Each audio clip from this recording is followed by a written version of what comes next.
to Right on Four Corners. I'm your host, DelSheree Gladden. And on this week's episode, we have a little bit of a different setup than what we usually do. We are still talking to an author, but also an illustrator. But our focus is going to be the New Mexico Writers Rising Writer program that is coming up later this month. And we have Zahra Marwan here to talk a little bit about what's going to be involved in the program and what people can expect so that they can come and hear her talk and learn a lot of good things. So Zahra, please introduce yourself. Hello, thank you for having me, DelSheree. My name is Zahra Marwan. I'm originally from Kuwait. I grew up in New Mexico. I've been working as a writer and illustrator since 2017 with many different publishers from Bloomsbury, Random House, Macmillan, and work editorially as well for some newspapers, as well as freelancing and showing with a gallery at Chilmano in Santa Fe. You've got a lot going on. When I was checking out your website, and some of your work had been featured on the New York Times and the Best Illustrated Children's Books list. Lots of fun, exciting stuff. How did you get into this? Like, where did your interest come from? And it's kind of a hard path to know where to get started. So just, tell us a little bit about your journey first. It's so true. And sometimes when things get harder, criticisms are harsh. I'm like, what am I really doing? Why am I making so much art?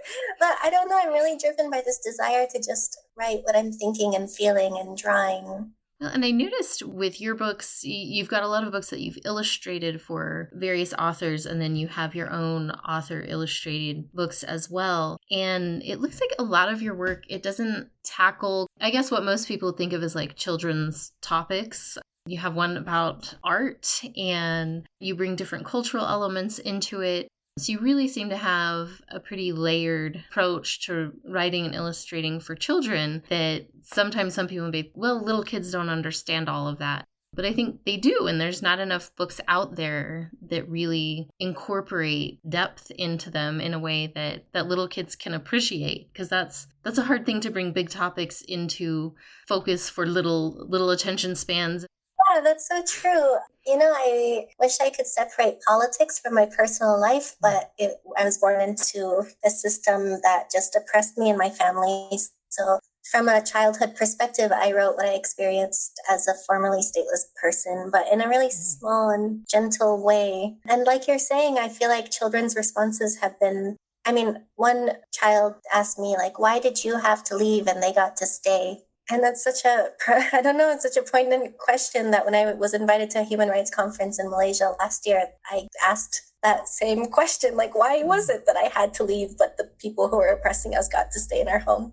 There are a lot of complex issues that little kids wonder about and they have questions about, and it's not easy to give those answers, but I think introducing those ideas helps them start to puzzle it out, and maybe they'll be the ones to come up with some of the answers to help us move forward because they started thinking about it when they were 3. Exactly. And they seem so empathetic and more wise than many adults or researchers that I meet. Yeah, they don't have those like hard and fast opinions and prejudices and all the other things that go into closing our minds as we get older, unfortunately, sometimes. I really loved seeing the variety of what you work with in your own work and then with other authors as well. I think that's a really neat thing to see, and I'm glad it's been so well received as well. That's really cool. Thank you. Now, to shift gears just a little bit, how did you get connected with the New Mexico Writers and their Rising Writers program? I was actually a grant recipient of theirs in 2020, still a draft in progress.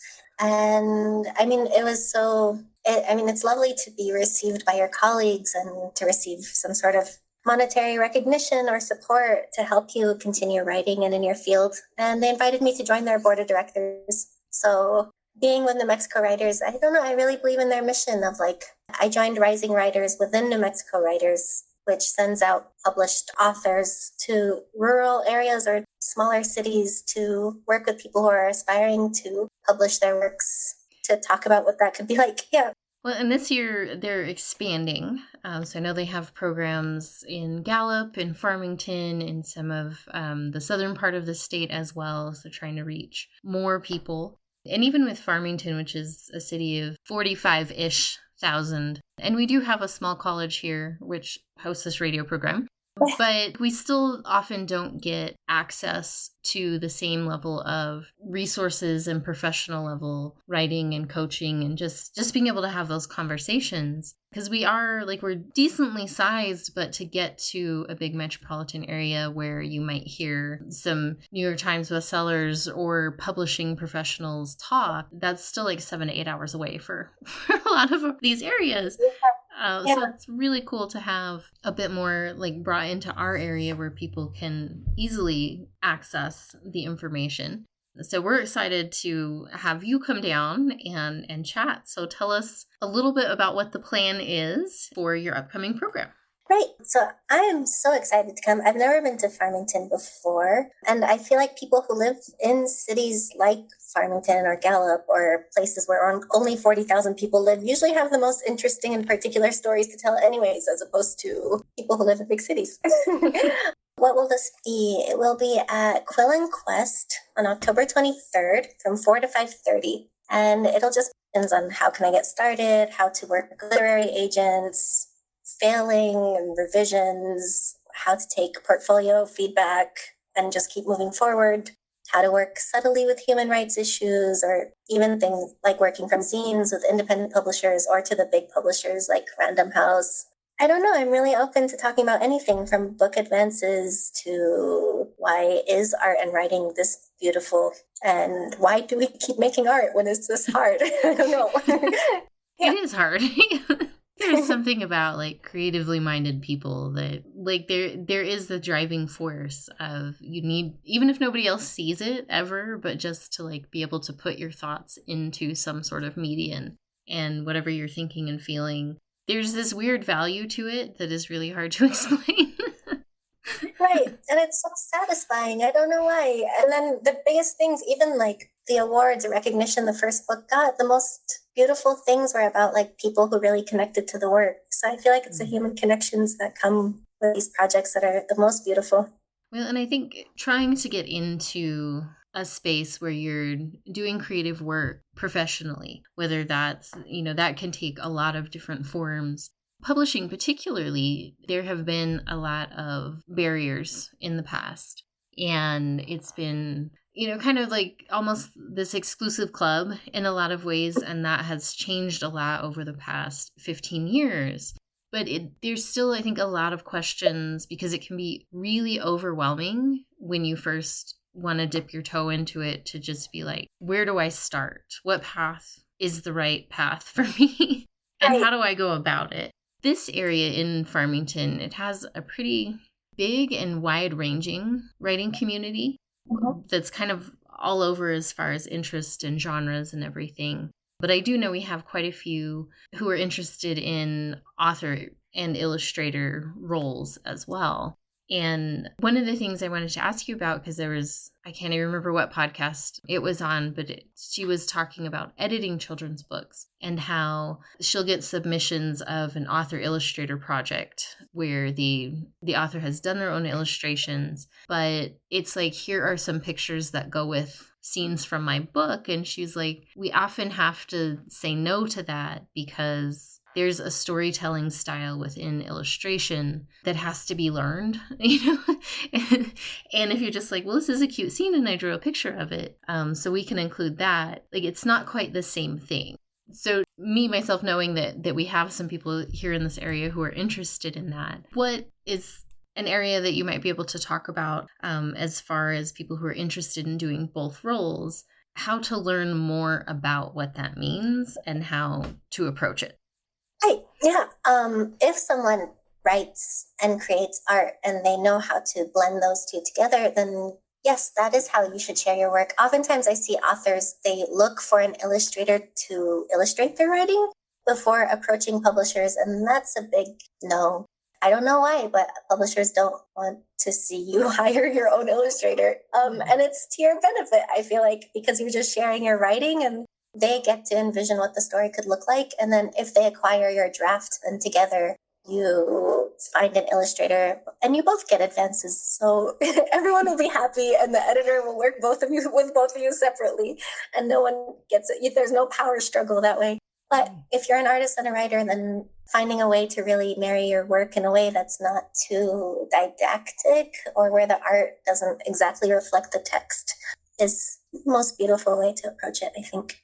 What would you say for someone who is maybe wanting to go an independent route and like they're an artistic person who has the skill to illustrate, but learning that storytelling side of illustration? What would you recommend for like kind of taking a look at that? Because like I imagine there are people who are wonderful artists, but maybe aren't going to be the best illustrator because that's a different skill. I don't know. Is it? I really don't know. I feel like my most talented art friends, like from oil painters to abstract artists, I'm like, oh, this could be a really beautiful book. All of them, just if they have like the ideas. Yeah, whatever is, I feel like whatever's most intimate, or like just shortening sentences or taking feelings out of whatever you're really living and putting that on your art. I feel like it could become an illustrative form. Really interesting. It's a process that I do artistic things, but like drawing has never been, I don't know. I can't draw the same thing twice and have it look anything even close to what it was. So like that would not be an artistic avenue for me. But it is interesting to think about like blending those two things together because they do seem very connected. But I can imagine that maybe also being like more than a writer decides they want to take on in a specific project, because that's a lot of work to create all of those illustrations. It is a lot of work. And yeah, it's a very intense process and they give you a lot of feedback. First, it's like 2 sentences of compliments and then like 3 paragraphs of criticism and then a nice little ending of, we believe in you. And could you get all these paintings revised in 2 weeks? So it's a labor of love, yet it does pay.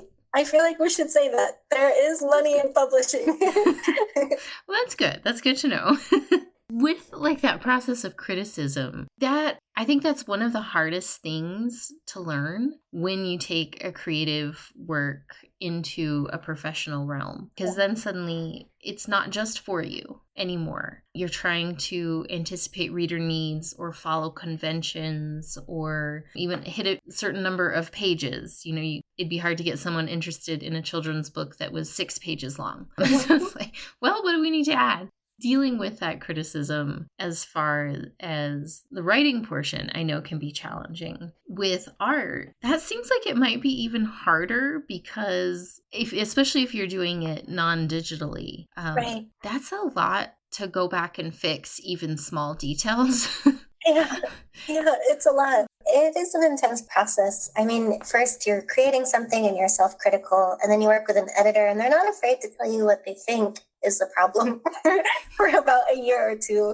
And then it publishes, and then I feel like we're so lucky in New Mexico where when you work locally, people are so uplifting artistically or in writing. I don't know, there's a real art community that mostly isn't like in competition, but more about like community, which is lovely. But when your work goes out nationally, you're suddenly just like, oh no, into the wolves in a way. Like people can write their opinions on the internet. I don't know, it's a strange thing. But when things get harsh, it's like, okay, what should I do? Stop then just because you don't like it? No, yeah, you just got to keep going. Because some people do stop. Some people are like, no, this is too much. I don't like it. I don't. I'm like, wow, you're lucky. I'm critical of myself because this hurts my feelings. For someone new to sharing their work, writing and art, how do you recommend or suggest people find ways to deal with that criticism and critique process? Were there things that helped you when you were starting out to make it sting a little less, or just to process it through before responding? What advice would you give?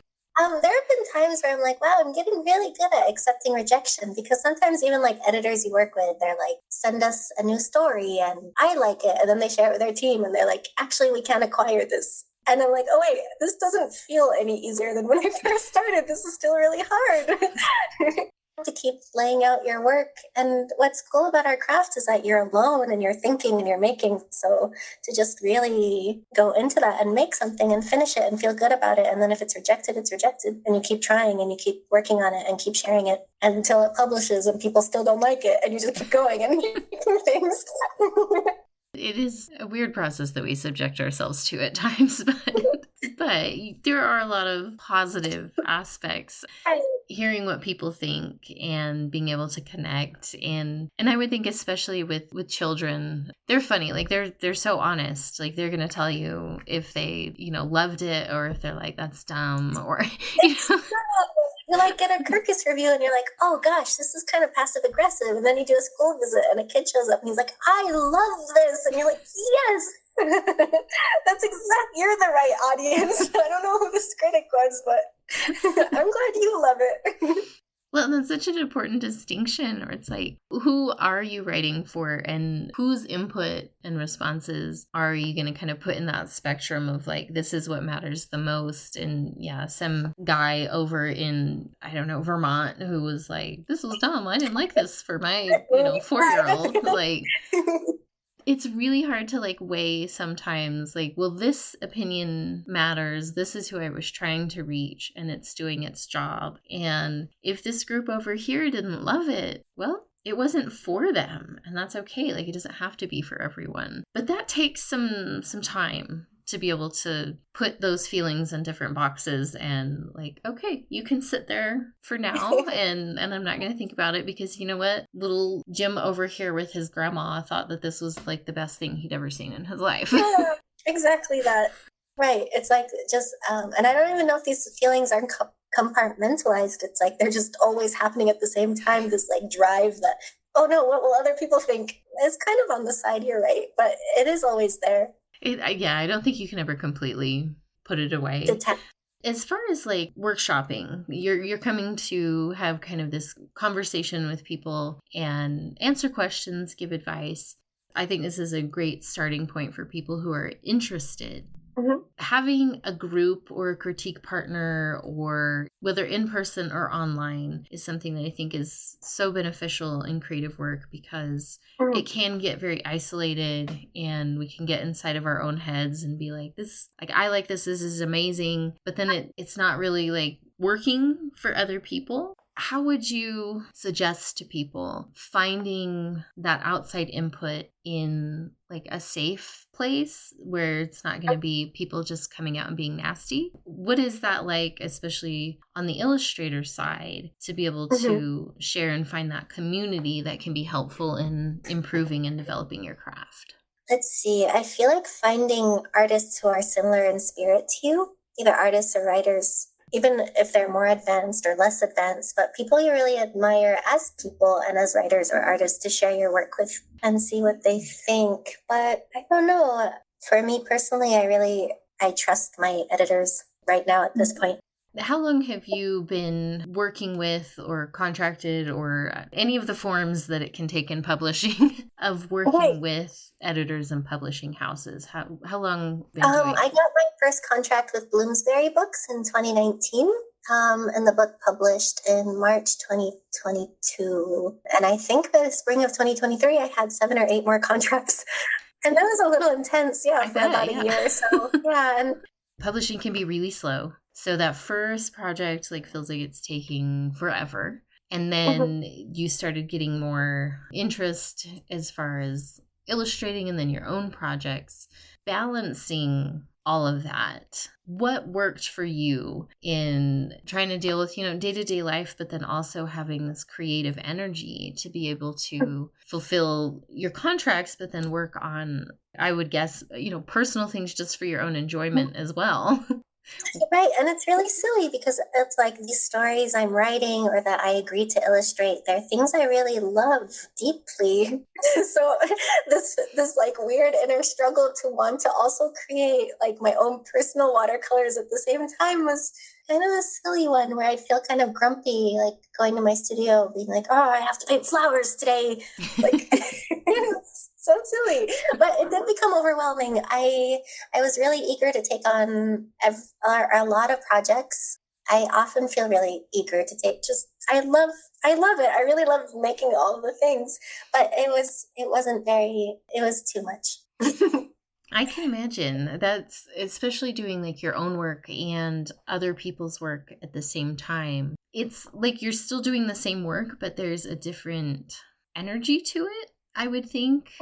Just for me, like when I'm working with another author, either editing or developing or something like that, it takes a different kind of energy to like focus in on someone else's project and meet their goals and fulfill what they need from you. And then to switch gears, it's like, even though it's still writing, it's still, artwork, like you're doing the same things, but it's not the same process. It's not the same energy. And that can be hard to switch gears between the two, if that makes sense. Yeah, and I don't know, I have a very disciplined rhythm where my life revolves around making time to sit and work, and like it is still a creative field, so there needs to be like time and space to kind of be bored or have time to really think and dwell and dream. So overlapping deadlines was kind of hard to relax and daydream. But I don't know. It was a cool process.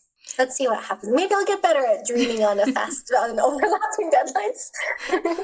Well, I think it sounds like kind of showing you where, like, what is going to work for you in the future, and like maybe where some of your limitations are. I think that's always hard to set those boundaries and be like, no, I can only do this amount or take on this many projects, and the rest needs to be on pause. Otherwise, like, you can't do anything as well as you want to, because you're just like, whoa, the whole time. Yeah, exactly. Yeah. But I'm also 36 years old, and I'm like, how many books can I make in a lifetime? Let's find out. I understand that. I have some similar tendencies to you. Yeah, there's no time to waste. I'm already 36. Now, before you got into your own writing and publishing in 2019, what was your path leading up to that? It was very, I don't know, how could I say this best, confusing, I guess, very winding. My parents moved back to Kuwait when I was 17. I don't know, I couldn't figure out how to go to an art school or what it meant to be a working artist. Even though there are so many examples in Albuquerque, I grew up in Rio Rancho. Even though I was in the gifted program, I tried asking them, like, where to study or what it means to be an artist. Like, I really wanted to study the arts, not knowing much. And my parents always encouraged me and my brothers to really pursue our dreams, but they were limited also in what that means. I don't know. Like my high school counselors just encouraged studying international business, whatever that means, or I don't know. Yeah, I studied abroad through UNM in France for a few years when I couldn't afford East Coast schools, and that was very exposing. I came back. I had a pretty racist run-in at UNM with the art department, so went to study flamenco instead to have a creative outlet. And I started sketching and doodling the classes and how difficult they were, but how enriching they were. And I really admired the Insignias family and the National Institute of Flamenco Arts, and they hired me to make a season poster for them. And for Ihastros' 30th season, I think. And that for me was like to be given that opportunity by people I respected that much was enough to propel me forward. Yeah. I love that you were open to maintaining your creativity, even if it wasn't in the way that you originally planned to. And I think just being open can really lead you to interesting places. It's interesting that you bring up kind of not knowing like how to get to the place that you wanted to be. I think that's something that's really hard for a lot of young people today, that if they don't have like a personal example in their life, like somebody they know has done the thing that they want to do, like it's really hard to picture yourself in that space and to know what steps to take. I think particularly with creative arts, because I work in schools, my kids, and it was like STEM, focus on that. And it's like, okay, like, yeah, those are great fields, but if that's not what's going to make sense or going to be fulfilling and it's just going to make you miserable, then like, no, that's not the field that they should go into. Exactly. It's so hard as a young person to be able to figure out what you want to do and then how to get it. And it's like there are routes, but sometimes they are really twisting and winding and hard to find. But I love your story that you eventually found your way there. I think that can be really inspiring to other people who have the thing that they want to do. And it's like, well, yeah, but how do I do that? That doesn't seem realistic. And so, you give up. And it's like, well, no, I need to settle for the thing that's stable and that gives me money. Death is real. I really should figure out how to do this full time and see if I can do it. Yeah. So I don't know. You're right. We have an uncle who was an oil painter that was relatively successful, but worked as an electrical engineer most of his life too. So I had never met someone personally who was doing this full time. Well, I think just being able to have these opportunities, like you coming down here to speak to people, gives that, even if it's just that little bit of sense of like, this is possible and I could do this, whether, it's one of my students at 14 who either wants to be an influencer or, you're like, okay, let's have a backup plan for influencer. Okay. Or someone who's retired and who's like, well, now I have time to work on my art and all of that. Like, this isn't something that has to be accomplished by a certain age. And so I'm so glad that you're coming to chat with people. And I think you'll be just such a great resource to let people know, like, what that path might look like and that it is a possibility and that you can answer questions if they have them. Yeah, I'm so looking forward to coming. And I feel like everyone just needs a table and 2 hours a day, really. And persistence. A table, 2 hours a day, focus. Well, I think that persistence is so important. One of the interesting things of working with teenagers is, I have so many kids who come into my class who are either on one end of the spectrum or another. Like, they are hyper motivated, gotta have the A+, like, think they're going to Harvard. And then there's the other kids who are just like, nobody in my family even made it out of high school, and I'm probably not going to either. Why am I even here? Why am I trying? And it's like trying to navigate those extremes is really hard. My father, he didn't finish high school.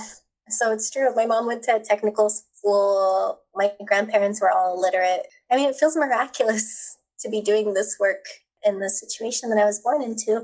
I was a quiet girl and wanted to be cool, so I did waste a lot of time. That happens. You can waste your high school years and still figure something out a little later. Very true. We all find our motivation and our, I think, just like sense of something. Yeah. Just, it takes a little while sometimes, but that's okay. Yeah. Some of us take detours. Yeah. I had several detours in my life, and it's like, well, I eventually found the things that I wanted to do and focus on. And most people will if they just keep trying and don't give up somewhere along the path. Well, this went really fast. We are at the time to start wrapping up. So before we go, if you could tell people again when the event is, where it is, and then also where they can find you and your books online. You can find my books at, I don't know, Barnes & Noble, I guess. I hate to say that first. Bookworks in Albuquerque. Hopefully at Quill & Quest in Farmington. Otherwise, I have a website or on Instagram just as Zahra Marwan. But I'll be there personally October 23rd, Thursday, October 23rd from 4 to 5:30 at Quill & Quest, which I guess all of you know where that is. But I'll find it that day. Yeah. Easy to find. It's super cute. You're going to love it.